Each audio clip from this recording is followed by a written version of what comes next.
morning guys, welcome back dito sa Entong's World Channel. Good morning sa inyong lahat, sa ating mga subscribers na nanonood dito sa ating YouTube channel. Happy farming sa inyong lahat, and umpisa natin ang araw na productive at maraming activities na gagawin. So ito, halos kakagising lang natin, pero bangon tayo agad. Siyempre nag breakfast tayo, plus kumain na rin tayo ng ating pampalakas, so energy. Kumain tayo ng balot. So ayan, nandito tayo sa likod ng bahay. At ang naisip natin na gagawin this day is gagawa tayo ng fermented fruit juice. So yung fermented fruit juice, marami siyang benepisyo sa mga halaman and sa mga alaga nating animals.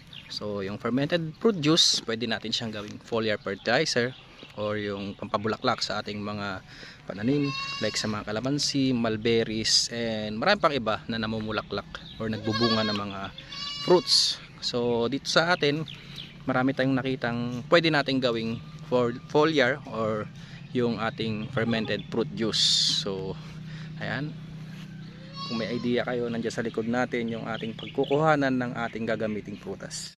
So samahan nyo ako, let's go!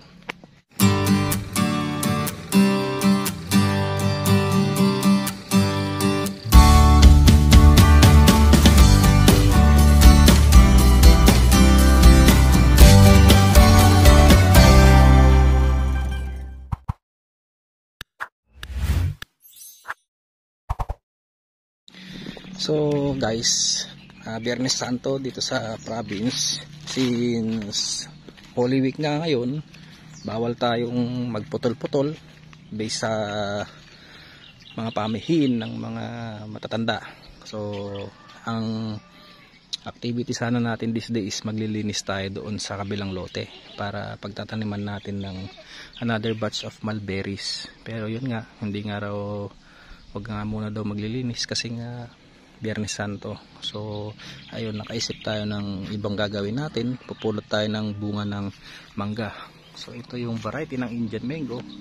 Makikita nyo naman, napakarami nga niyang bunga, pero yung iba dito nagsisilaglagan, kagaya nito. Ayan, napakadami nila. So instead na masayang lang, pwede natin siyang ipakain sa mga alaga nating livestock like kambing tsaka manok.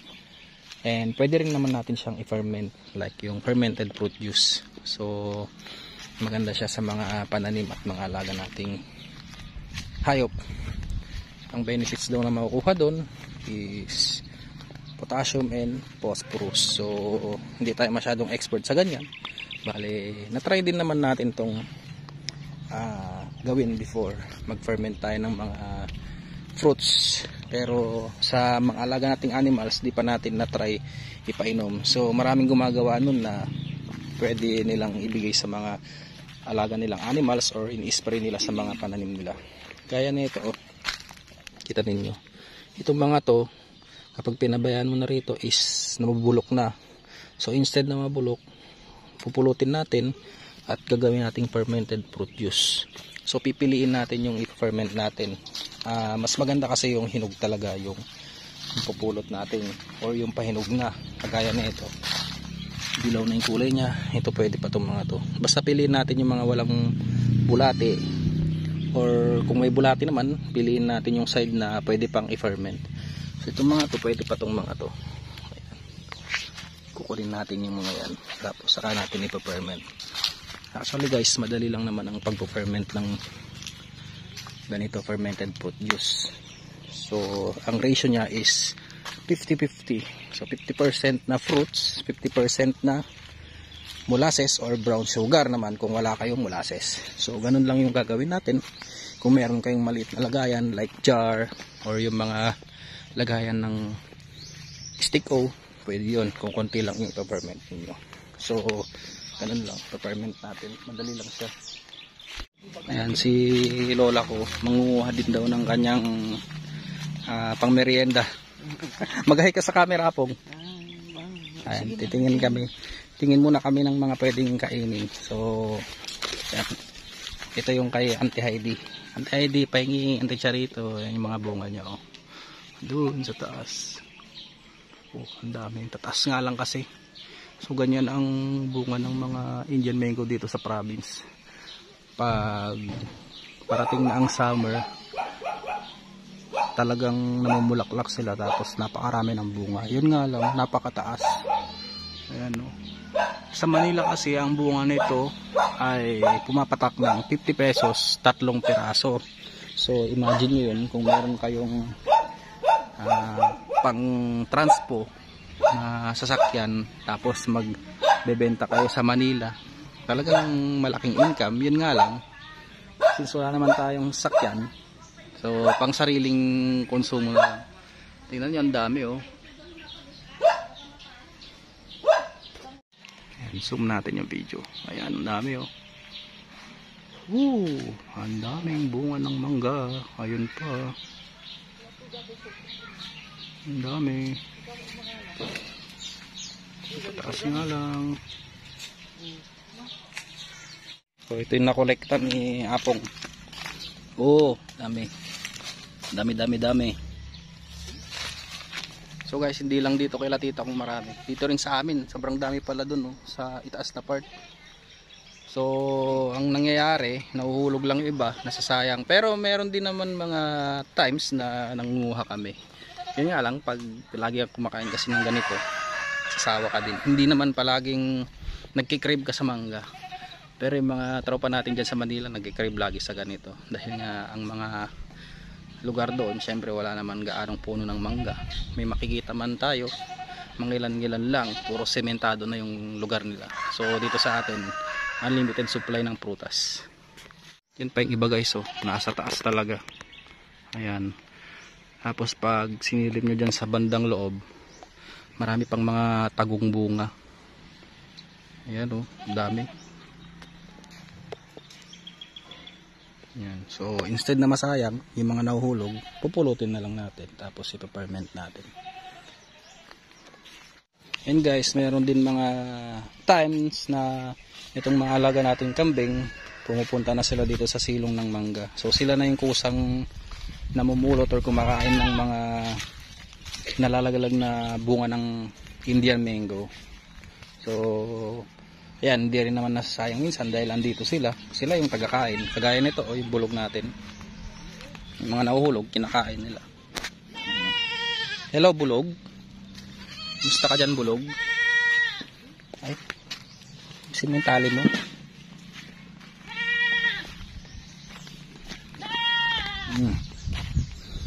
Silipin natin itong mga alaga natin bago tayo mag-ferment. So, guys, for reservation, laki more than 2 months lang to.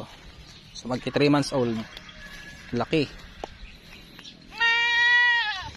Update sa ating mga nipir, tumutubo na ulit. Ayan.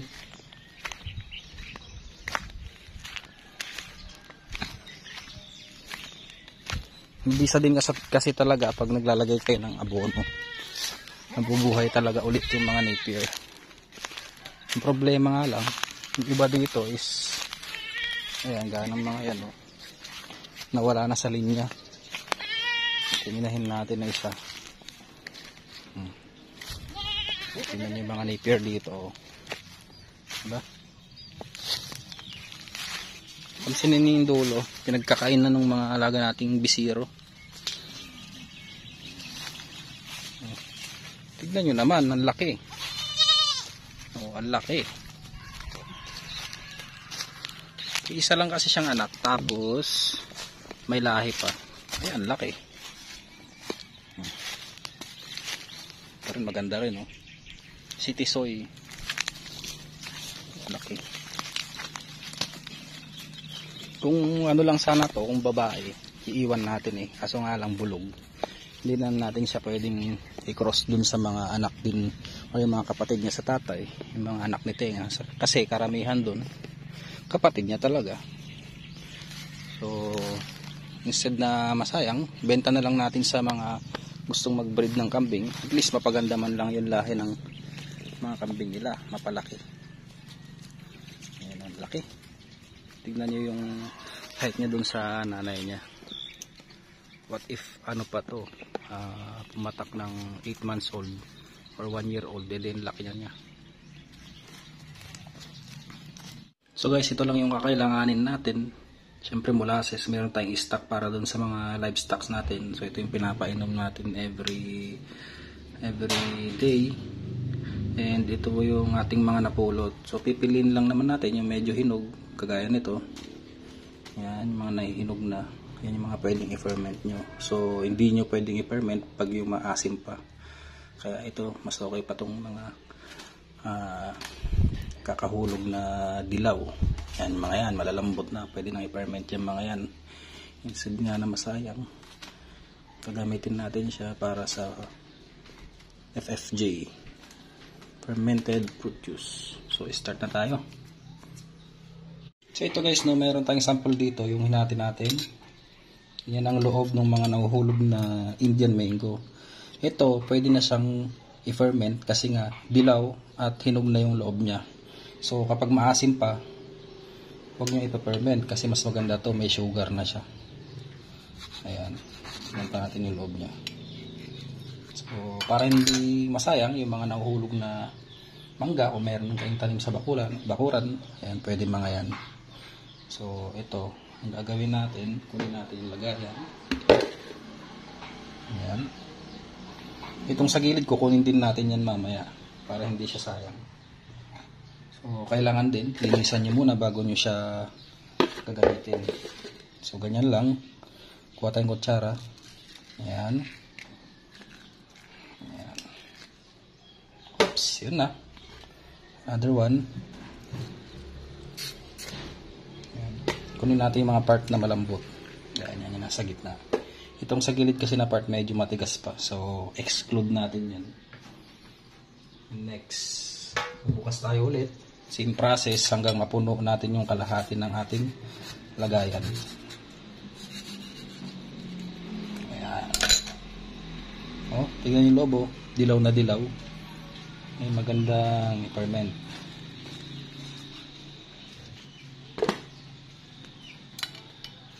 Itatabi lang natin yung buto kasi yung gilid na part niyan pwede pang isama dun sa ipa-ferment natin. Ito kasi pag kinain naman ng tao to, yung iba gusto yung lasa kapag yung hinog na. Pero kasi hindi ko type yung lasa na ito.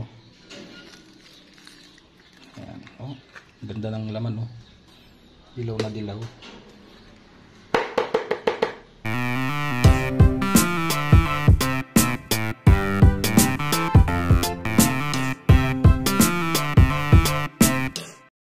So yun, no, hindi natin nakalahati dahil nga kulang yung hinog, pero ang gagawin natin, tatansyahin na lang natin kung gaano karami din lalagyan nating molasses. So 50-50 lang yan. Mas maganda kung ang gagawin ninyo, meron kayong timbangan, mas proportion talaga yung ano nun, mas accurate yung timbang nya. So kung gaano karami ba ilalagay ninyong molasses, gaano karami yung ilalagay ninyong mangga. Pero since itong gagawin natin, tansyahan lang naman, hindi naman siya maramihan. So yan, ang next step nyo, kailangan durugin nyo munang mabuti yung mangga para just in case man na itatransfer nyo na yung inyong gagamiting fertilizer or yung pang spray foliar, mas madali na lang siyang ilipat or salain. So tudurugin natin yan para mas mabilis yung fermentation nya. So nakakatulong din kasi talaga ang foliar para sa pagpapabunga ng ating mga tanim. And at the same time, pwede nyo rin siyang painom sa mga alaga ninyong livestock. So basta malinis yung manggang gagamitin ninyo at walang uod, okay yan.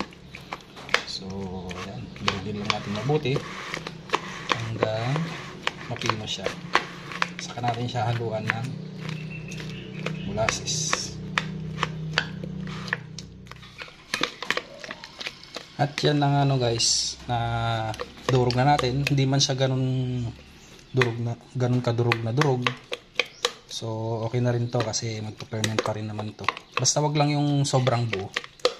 Pero kung gusto niyo yung pino, much better. Gamit kayo ng blender or processor para pinong-pino yung ating mangga. Next step natin ay ilalagay naman na natin yung molasses. Meron tayong molasses dito. Ang gagawin na lang natin, tatansyahin na lang natin. So yung hanggat maaari, 50-50. So 50% na fruit, tapos 50% na molasses. Yan.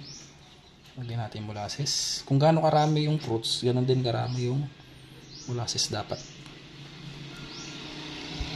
Yan. Okay. So, ang ginamit natin is yung nabili nating molasses dun sa agri-supply. Kung wala namang supply ng molasses sa lugar ninyo, pwede rin kayong gumamit ng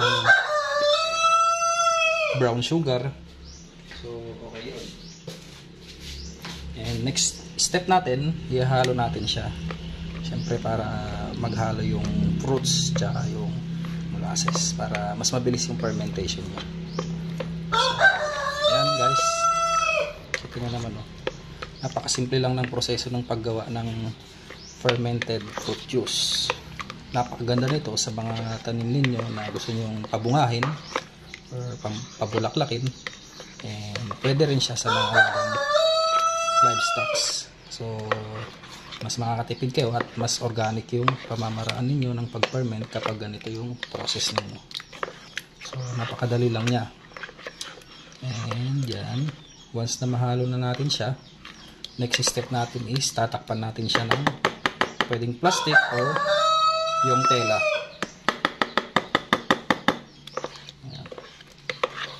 Para lang siyang dinuguan, no? Okay. Okay, next step natin, kumuha kayo ng plastic o yung tela. Pero much better itong gamitin yung plastic. So tayo, gumamit tayo ng sando plastic. Ayan, may mga extra kayo. So papalibutan lang natin yan. Pwede mo siyang lagyan ng tape or goma sa paligid niya para mag-sealed na mabuti yung ating fermented fruit juice. So once na ma-seal nyo na yan, ang gagawin ninyo is syempre tatakpan ninyo at kailangan ilalagay nyo sa pwesto na or lugar na hindi siya nasisikatan ng araw or naiinitan. Kasi pag nangyari yun, instead na mag-ferment, ang mangyayari magkakaroon ng pressure sa loob. So na-experience na natin yun before. Para siyang pag binuksan mo biglang parang sumasabog, so nagkakaroon ng pressure sa loob. Mas maganda ilagay nyo sa lugar na malamig, so mas okay yung fermentation nya.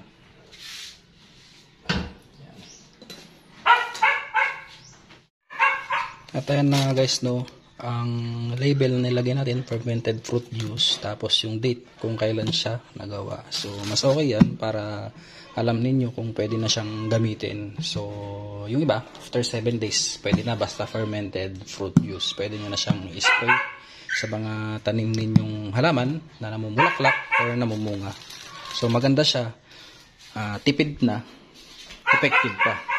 And next step, ilalagay natin siya sa lugar na kung saan hindi siya nasisinagan ng araw. So dito natin siya ilalagay sa ating lagayan ng mga stocks.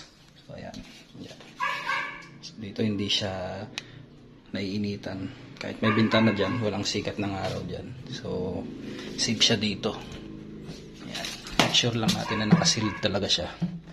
And kapag mag-open naman kayo ng fermented fruit juice, mas mainam na dahan-dahan yung pag-open ninyo kasi nagkakaroon nga minsan ng pressure sa loob para hindi kayo magulat. Minsan kasi sumasabog or para siyang paputok.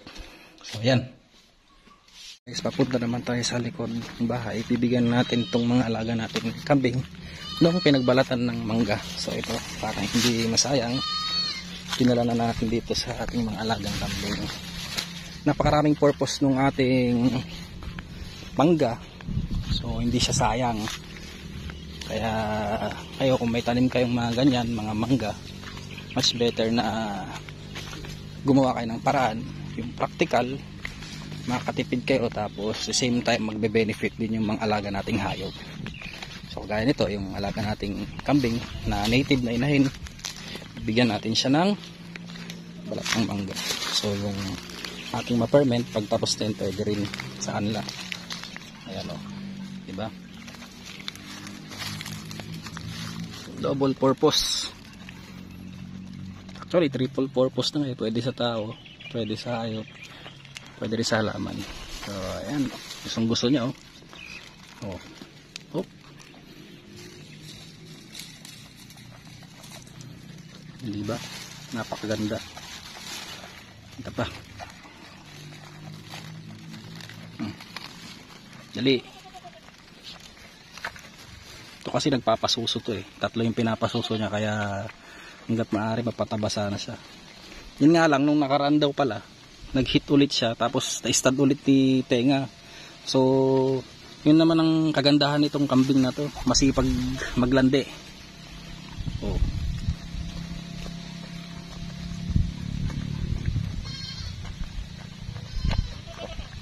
Very good. Next naman natin itong mga bower lang. Try natin kung sanay siyang kumain ng balat ng mangga. Me! Me! Me! Ah. Yun. Marunong din pala eh.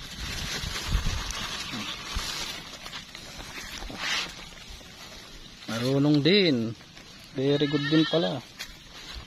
Iwanan na lang natin siya dito para siya nang kusang kumain. Ayan. Yung isa bigyan din natin dito sa kabila.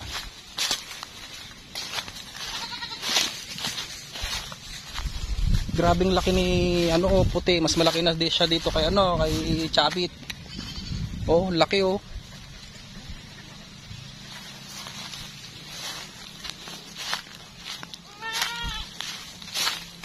Me.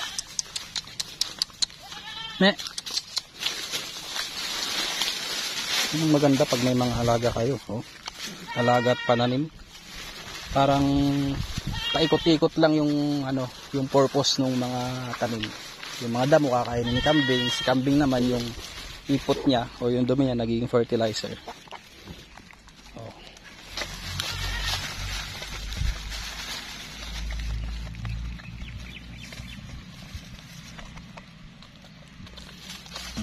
Yung pakita dito. Tapos mamaya si Bulog bibigyan natin. Me. Ah, ayan. Bibigay tayo sa kanya dyan.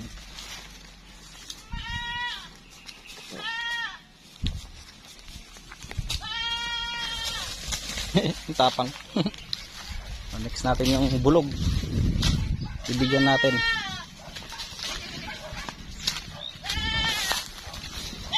Init na ulit ang panahon.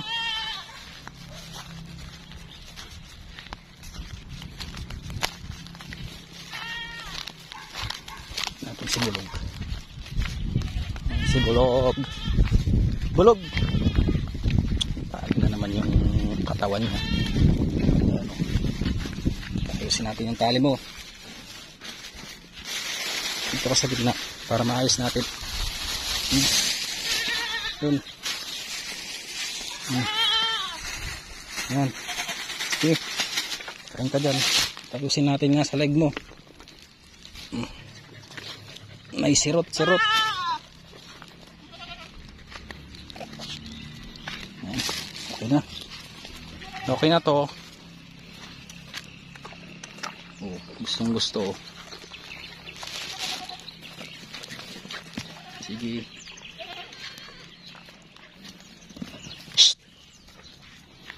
Makulit din si Chabit oh, nangahabol. Doon, balik ka doon, balik. Balik.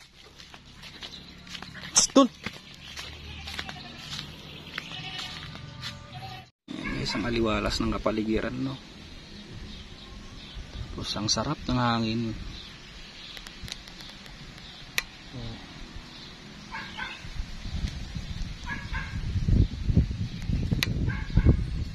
Karing magduyan dito sa likod ng bahay. Duyan dito every afternoon, may mga nakikiduyan dito sa likod namin. Ayan, pwede magduyan dito, presko, diba? Daming purpose ng puno ng mangga. Oh, meron dito, meron pa dito sa part na to. Ayan, konting trim nga lang kailangan nitong mangga kasi kung papabungahin nyo siya, mas maganda rin talagang napupuron sila. Ganun din yung process na ginagawa ng ibang farmers ng mangga. So pruning talaga importante. Ayan. At saka pakita rin pala natin yung reason kung bakit tayo nag-ferment ng FFJ or fermented fruit juice. Kasi nga ito, may gusto tayong pabungahin itong mga mulberries natin. Ayan. Hindi pa natin napruntong iba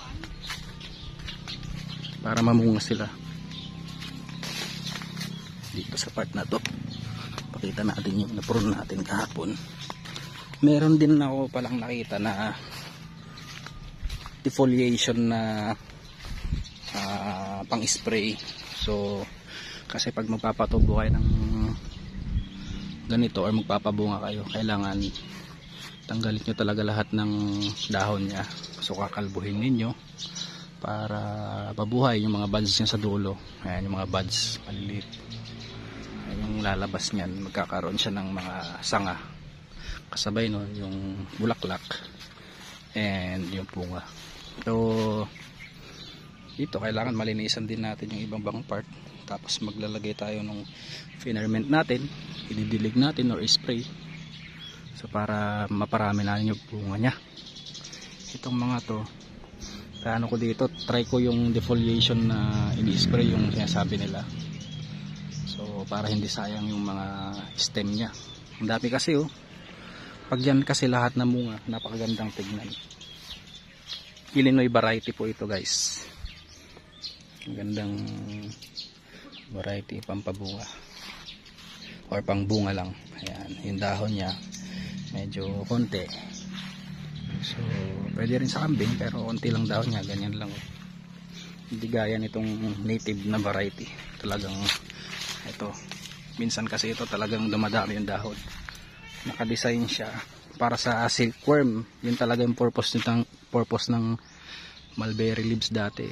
So ngayon nagagamit na siya sa mga kambing, sa pang fruits. Yan, dami niyang bunga dito before. Yan, ganito yung bunga niya, itim and red. Ito yung native variety, yung Illinois, malalaking bunga. So ayun, ito rin pala sa part na to, nagtanim sa airpot ng dragon fruits, yung filera. Nahingi lang ito sa tita ko. So yung post niyan, temporary lang yan. Kasi baka magtaka kayo bakit kawayan na manipis. Dahil nga ang dragon fruit, alam naman natin na kailangan may kakapitan yan na matibay, like yung mga concrete post. So ito temporary lang. Actually nabuhay na nga iba oh. Nagkakaroon na siya ng usbong. Ayan.